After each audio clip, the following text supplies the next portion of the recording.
Hi, I'm Tim Scheib, husband of one, father of five, realtor, and this is Behind the Sign. Passion. What does passion mean? Are you passionate about anything? Myself, I've learned a lot over the last 10 years on what passion really means. I know when I was growing up, I was passionate about sports. I was passionate about basketball and golf and baseball. I had a driving passion to be the best at those. I wanted to be in the NBA. I wanted to play professional golf when I retired from the NBA. Like all these things inside of my heart, I had a fire for it. And today I still love those things, but my passions have changed. And I think that's something that a lot of us have to realize is that passions can change. And it's not a bad thing. We just got to know how to deal with it. And sometimes, I'll give you a prime example.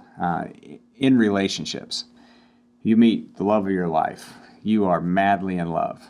And over time, they don't necessarily change every time, but over time, the way you love each other and the way you act is different. And sometimes that passion can be lost. And we know that, we see divorce numbers up there. I don't think there's so many kids that have to live in split families because people lose that passion. I guess my question is, how do you keep the passion? How do you get it back when maybe you've lost it? It's very difficult. Professionally, same thing. You can work a job, it's your dream job, and after a while, it just gets boring. How do you keep that exciting? How do you keep that excitement for your job to get up every morning and go do the same thing every single day? I face that in my real estate business. I'm a real estate agent, and how do I keep the passion to go show homes? I know that, I have to go show homes, and that might mean selling house, but sometimes it can be like, oh, I got to go show houses again. How do I continue to keep the passion for selling houses? I also have aspirations to do more than selling houses. So I want to just kind of bring all that together. And the reason why I'm talking about this, my wife wrote an amazing blog all about, how the forces of nature bring you to certain things. And I really believe that we kind of have to reverse engineer your passion. And here I'll go into a quick explanation of that, because I know I'm jumping all over the board. So when I got into real estate, I wasn't passionate for real estate. Not at all. I saw it as an opportunity for me to make a living. I was in sales. I think that's kind of where I'm always going to be in sales. So I thought, this gives me an opportunity to get to where I want to live, where I want to raise my family. But I wasn't passionate about houses. Especially back then in early 2000s, it wasn't like houses were the thing. I think more today, because of Zillow and HGTV, real estate has become kind of the thing. So a lot more people will be passionate about real estate getting into it. But back then, it was a good opportunity to make money, to work hard, do all the things, and live the American dream, right? So I got my real estate license. I got into houses, started showing houses, started doing pretty well with it.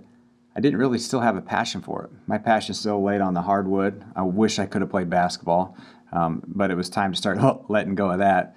Once you get out of college and realize, I'm not going to play in the NBA. This probably isn't going to happen.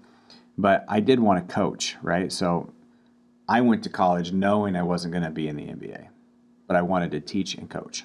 That was my passion.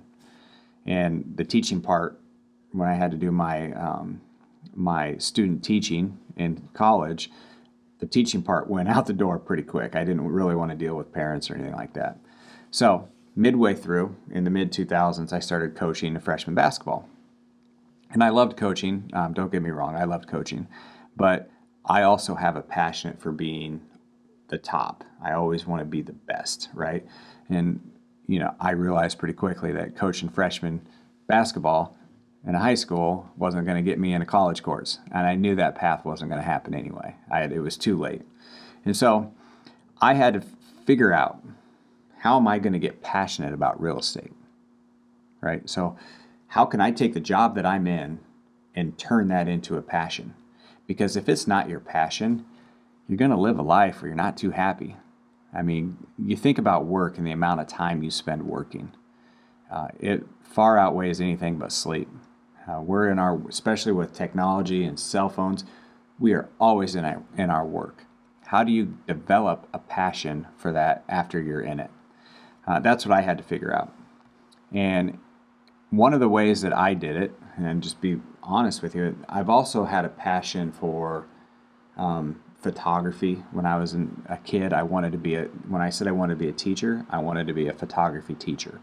Because early age, my best friend Corey and I, that's all we ever did was we took photos, no matter what. Love it. So with photography and a couple decades later, now videography and videos is a huge thing.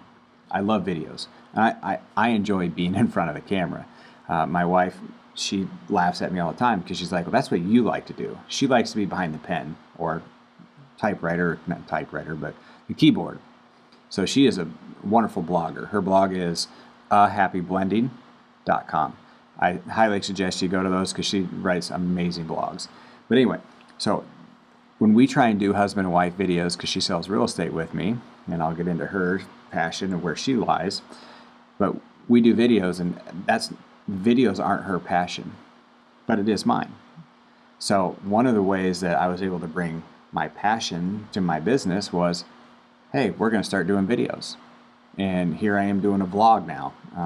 Also, we do a podcast along with this vlog, but being in front of the camera, being able to use photography in real estate has allowed me to build a passion around my business. And that passion also includes being around people. I mean, like I said earlier, I'm in sales. So I was able to build my passion very easily around real estate.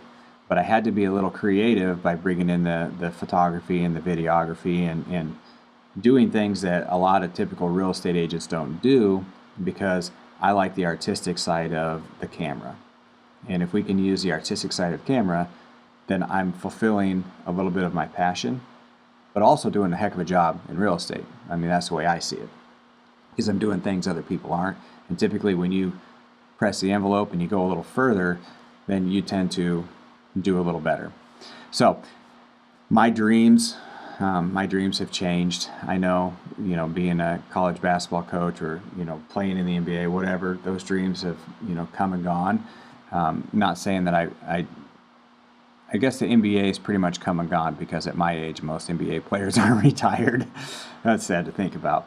But being able to find the passion, get on board with that passion, stick to it, and just continue to find ways to create passions around what you're currently doing is a great way to improve on your life, improve on your business. It's pretty difficult to say, my passion is this, I'm going to go after it. So you'll hear like Gary Vaynerchuk and all the motivational speakers saying, okay, well, if you don't like what you're doing, quit and then go do this. Well, when you have a family, that gets way more difficult. And he'd probably say, you're wrong, you can do it, you can do it, you can do it. Yeah, sure you can.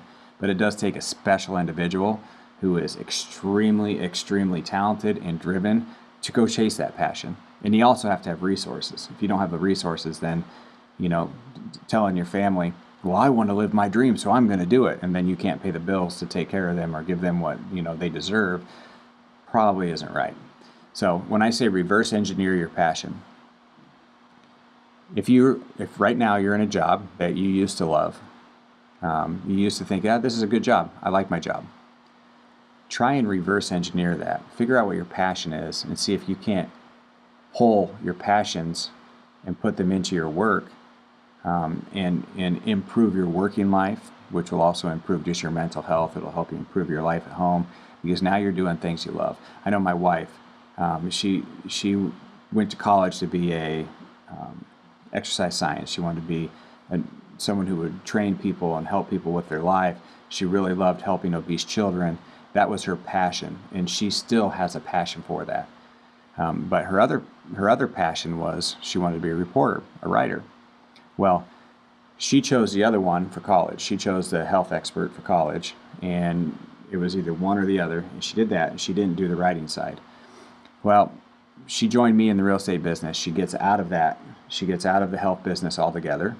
And I told her when she came into real estate, I said, hey, I want you to continue to do that, because if this doesn't work, I don't want you to have any animosity that you gave up on all your schooling. She has a master's degree that she does not use anymore.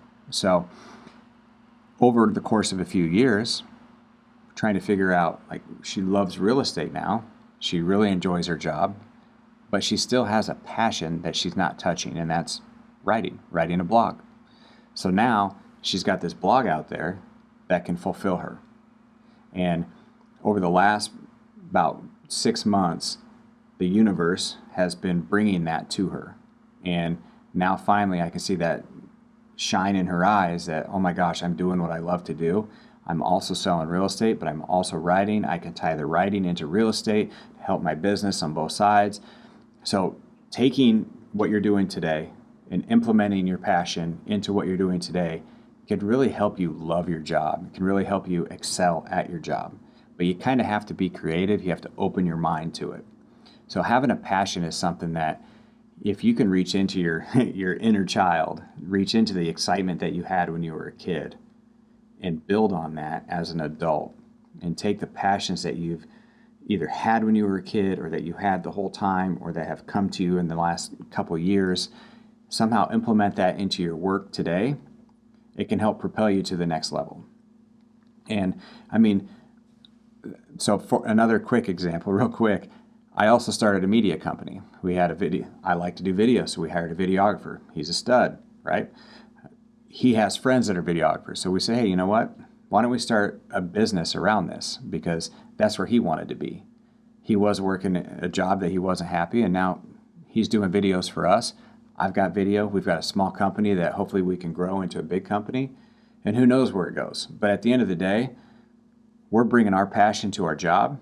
We're bringing our excitement and our passion, all the stuff that we love to do, into the job that we have today.